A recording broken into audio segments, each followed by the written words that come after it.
up on Network Africa, Kenyan President William Ruto calls for immediate cessation of hostilities in Sudan. Explosives discovered in Uganda ahead of protests. Death toll from DR Congo floods surpasses 400.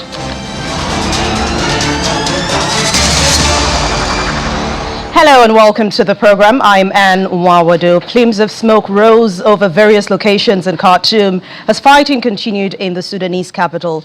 Envoys from Sudan's warring parties were in Saudi Arabia for talks that international mediators hope will bring an end to a 3-week-old conflict that has killed hundreds and triggered an exodus.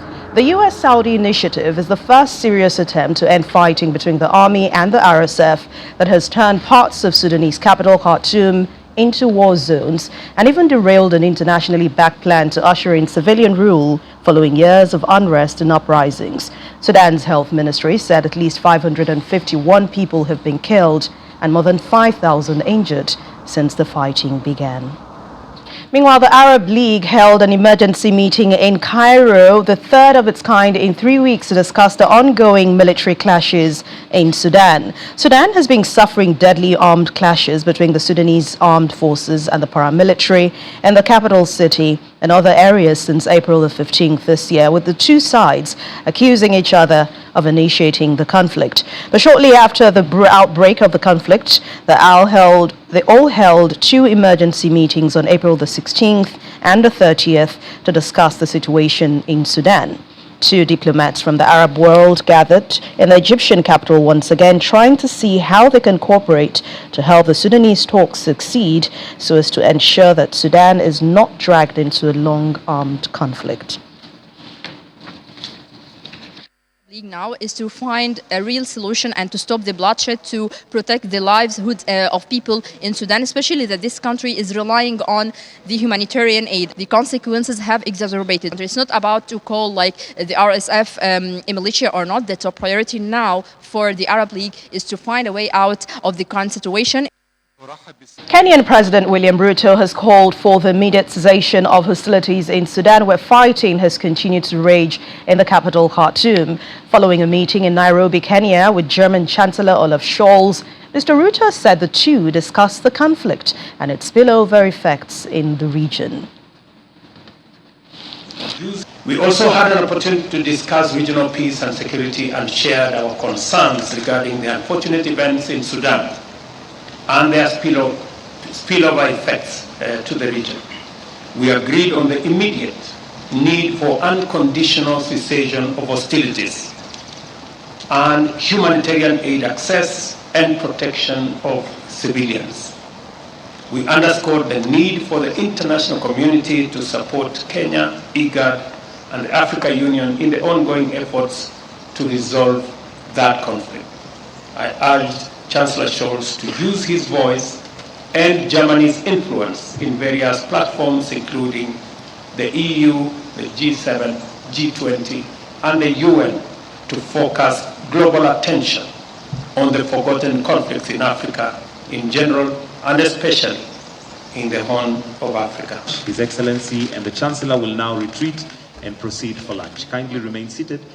Well, shortly after fighting erupted in Sudan, thousands of people streamed into northern South Sudan to escape that conflict. The United Nations High Commissioner for Refugees, UNHCR, has registered more than 30,000 people crossing into South Sudan. More than 90% of them are South Sudanese. However, it says the true number is likely to be much higher.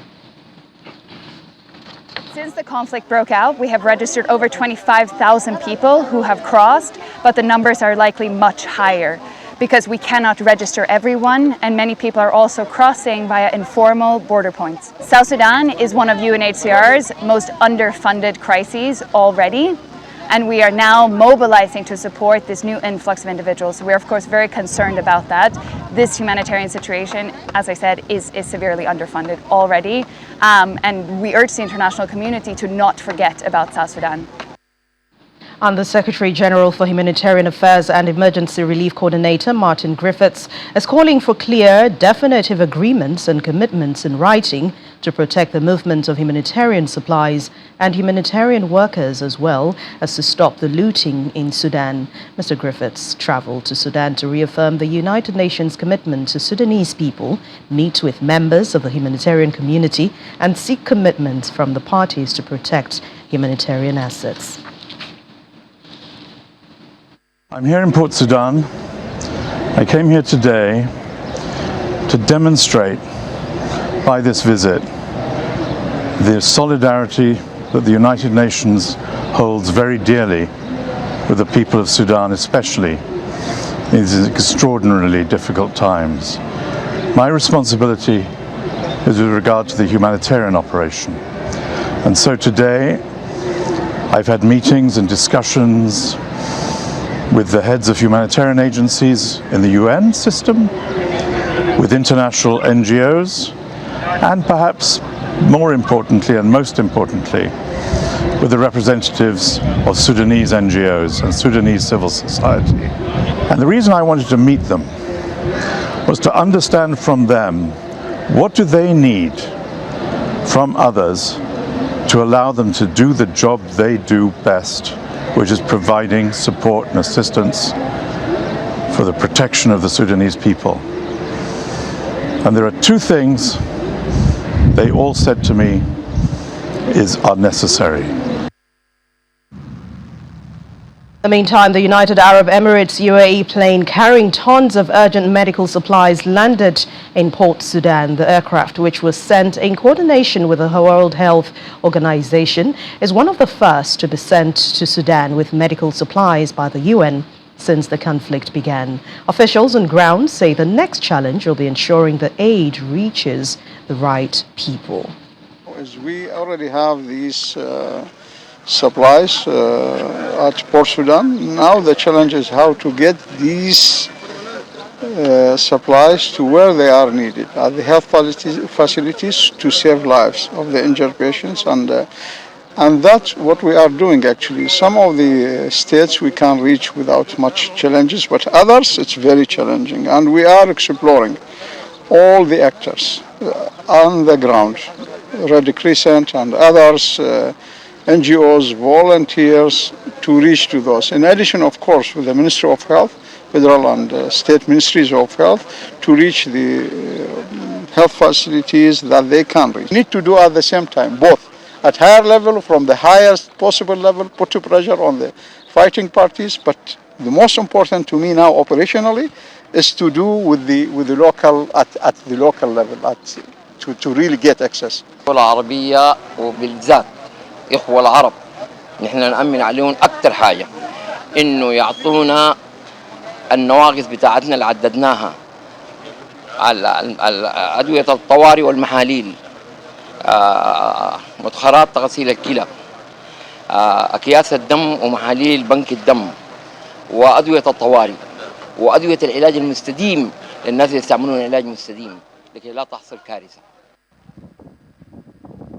5 planes carrying aid have also been dispatched from Kuwait, Qatar, and the International Committee of the Red Cross to Port Sudan. Sudanese Health Ministry Representative Al-Fateh Rabi Abdallah said the 4 of these aircrafts landed at the Port Sudan International Airport loaded with food and medical supplies.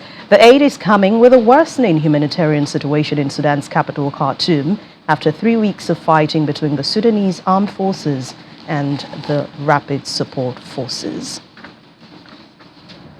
We now have a VOA correspondent, Mariama Diallo, who joins me now from Nairobi, Kenya, to give us more on this. Hello, Mariama. Thank you for joining us on Network Africa.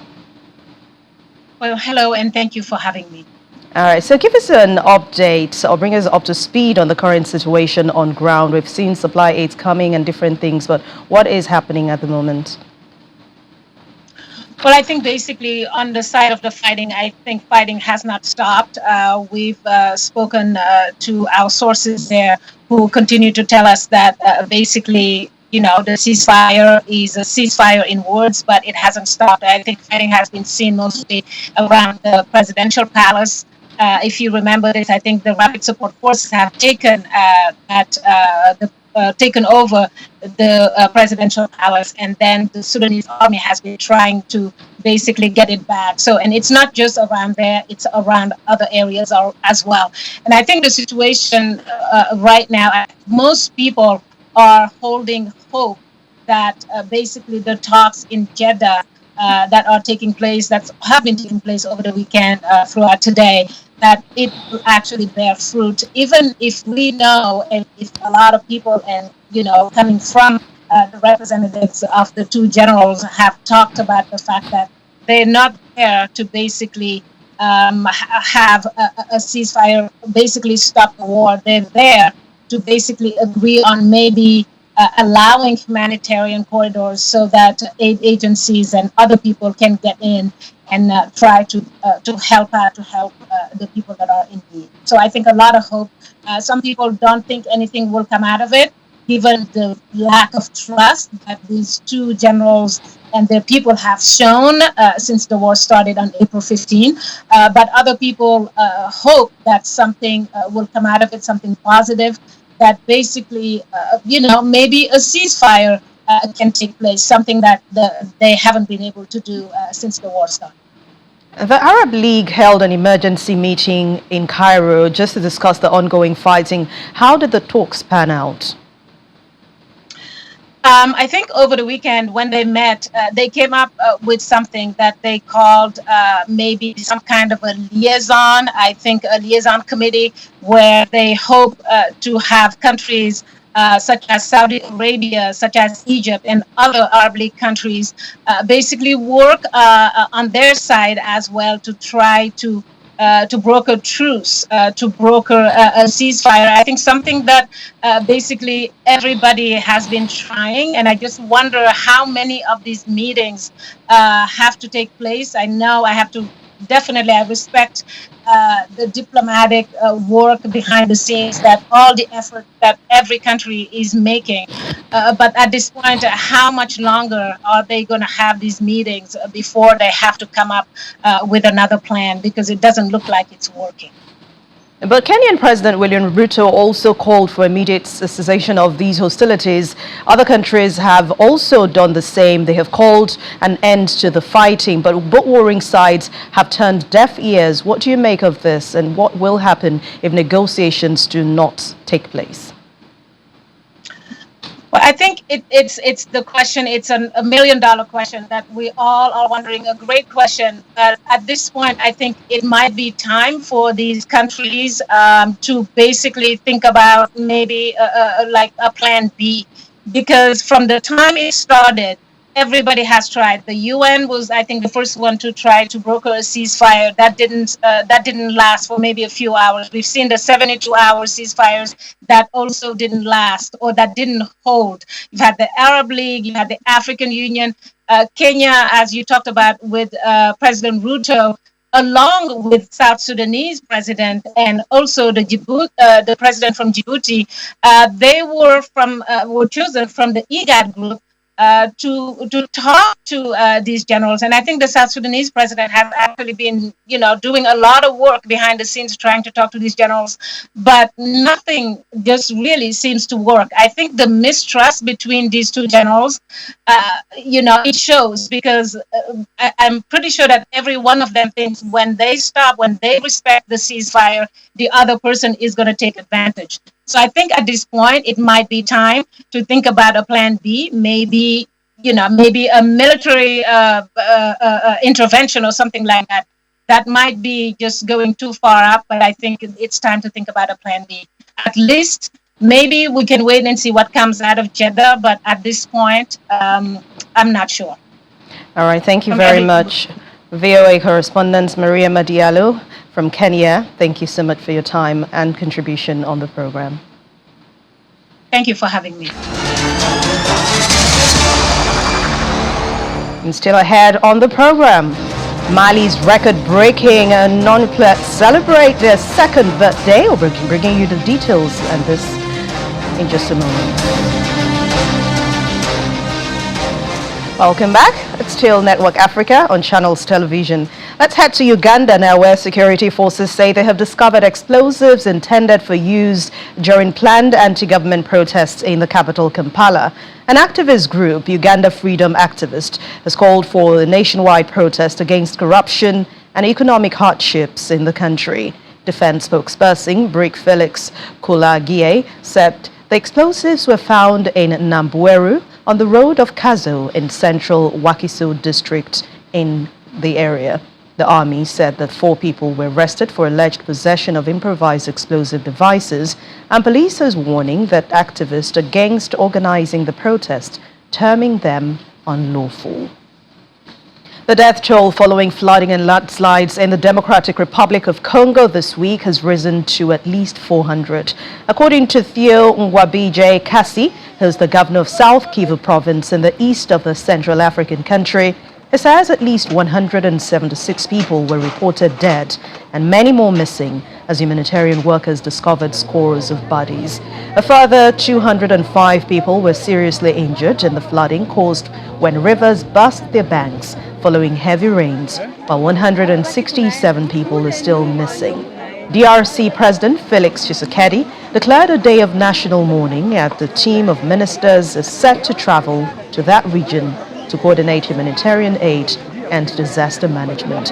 According to authorities, the current rainy season, typical for the South Kivu region, is expected to last until the end of May. An expert on the African issue says that African countries should be wary of becoming a pawn of the United States in its power tussle games. In February this year, Namibia found in its waters a U.S. sailed drone used to gather data underwater. Although the U.S. government claimed that it is a private drone contracted for marine research purposes alone, the media agency of Namibia generally believes that it is an American spy drone. Dr. Sizo Nkala, who's a research fellow at the Africa-China Center, University of Johannesburg, said the discovery of unmanned boats in the waters off Namibia says a lot about the United States' intention for the African continent. The expert says that it is in violation of international law for the U.S. to engage in illegal surveillance measures in other countries, adding that it's totally not beneficial to Africa in any way. It treats Africa as a playground or as a pawn in its broader geopolitical games.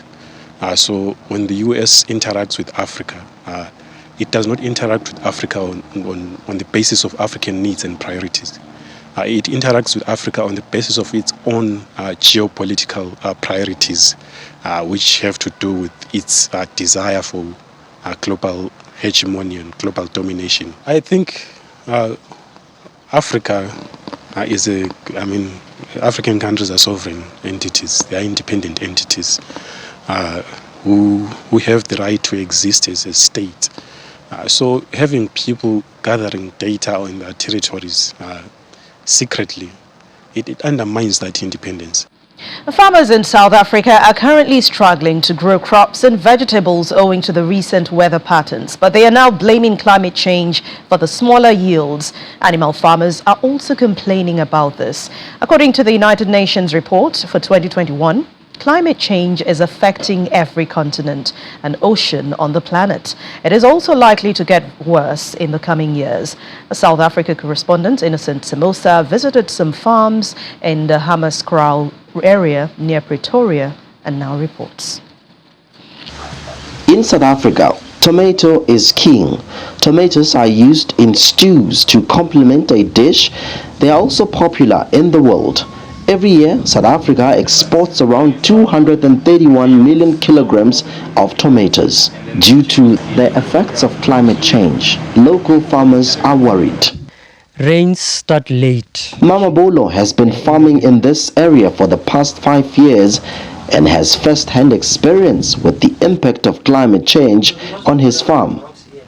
Our winters are no longer as long as they used to be. We used to know that May, June, July is our winter. But now our May is very warm. You actually don't experience the winter. You actually have winter for 2 months, which is June and July. So that is basically saying the way you do your crop planning has to change and respond to these shifts. South Africa is considered one of the top 10 countries vulnerable to climate change. The country is popularly vulnerable to a range of climate-related risks, including droughts, floods, and sea level rise. This can compromise animal health. For the lack of having enough maize, it means that we are going to have a problem of poverty and problem again with the production of animal feed.